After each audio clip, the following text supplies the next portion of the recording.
In this video, we'll investigate the creation of the United States government as George Washington takes office as its first president. Within 12 years, the American people had risen up and thrown overboard both the British yoke and Articles of Confederation, not the best training for the government that they were undertaking. The finances of the infant government were very precarious. Revenue had declined, and the public debt was growing uncontrollably. Worthless paper money, state and national, was plentiful, as metallic money was very scarce and hard to find. Nonetheless, the Americans were brashly trying to erect a republic on a large scale, and the eyes of the world were on the upstart of the United States of America. When the Constitution was launched in 1789, the population was doubling about every 25 years, and the first official census counted about almost 4 million people in the United States in 1790. The most populous cities were Philadelphia, New York, Boston, Charleston, and Baltimore. But America's population was still about 90% rural, despite the flourishing cities. All but about 5% of the people lived east of the Appalachian Mountains. The overflow was concentrated chiefly in Kentucky, Tennessee, and Ohio, all of which were welcomed as states within 14 years of the beginning of the country. People of the western waters in Kentucky, Tennessee, and Ohio were particularly restive and dubiously loyal, and the mouth of the Mississippi River was currently in the hands of the Spanish. The Spanish and British agents moved freely among the settlers and held out seductive promises of independence because they were trying to see if they could separate and divide the American people. General Washington was unanimously drafted as president by the Electoral College in 1789, the only presidential nominee ever to be honored by that, and he was unanimously elected twice. His presence was very imposing. He commanded his followers, showing a strength of character rather than using the arts of the politician. Washington solemnly took the oath of office on April 30th, 1789, on Wall Street in New York City.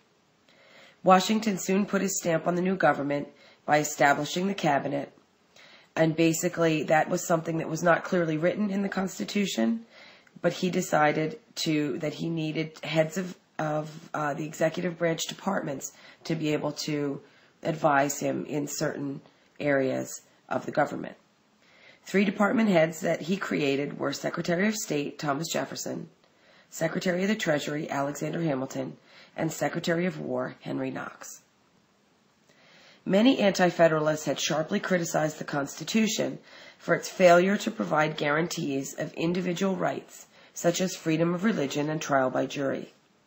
Many states had ratified the federal Constitution on the understanding that it would soon be amended to include such guarantees, and so drawing up a Bill of Rights was first and foremost in importance.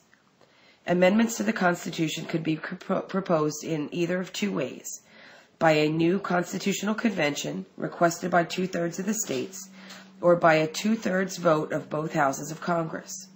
Fearing that a new convention might unravel the narrow Federalist victory, James Madison determined to draft the amendments himself.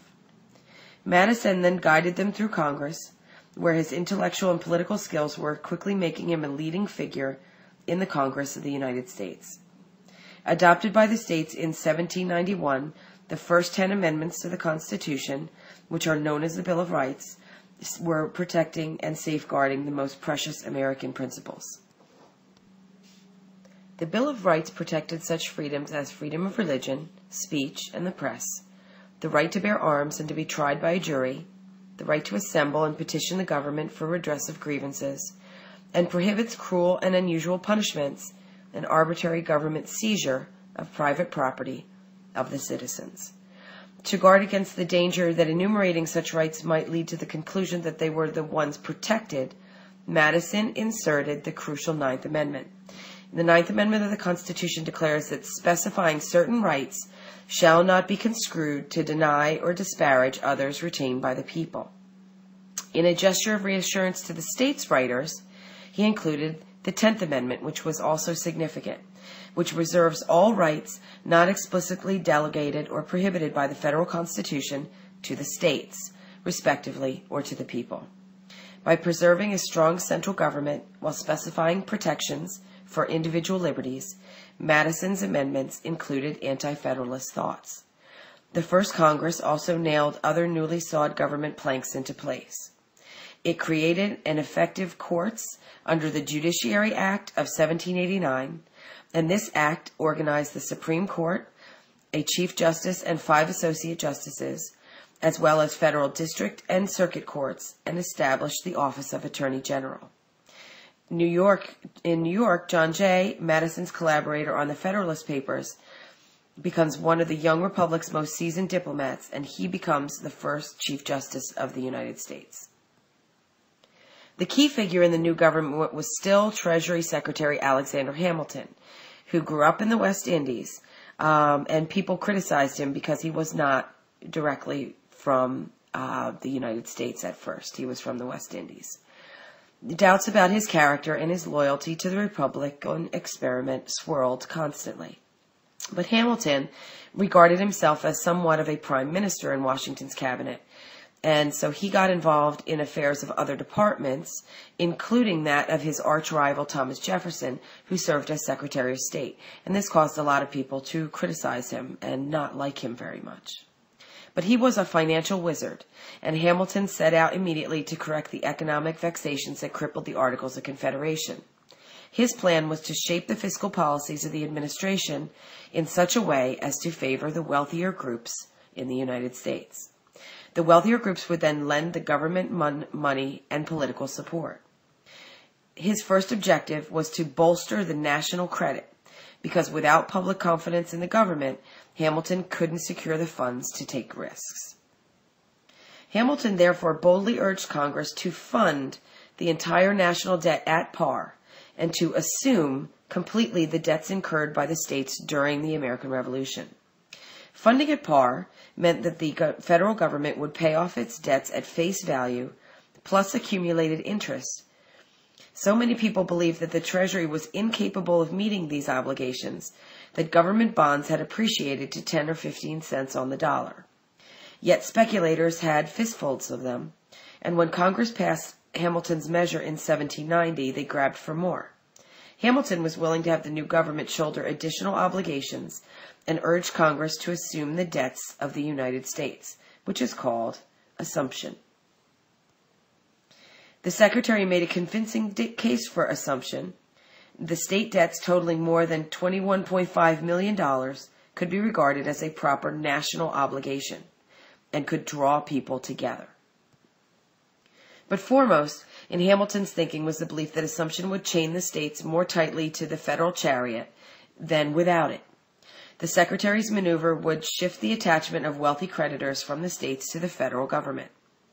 The support of the rich for the national administration was a crucial link in Hamilton's political strategy of strengthening the central government. States burdened with heavy debts like Massachusetts were delighted by Hamilton's proposal and supported it, while states with small debts like Virginia did not support the plan.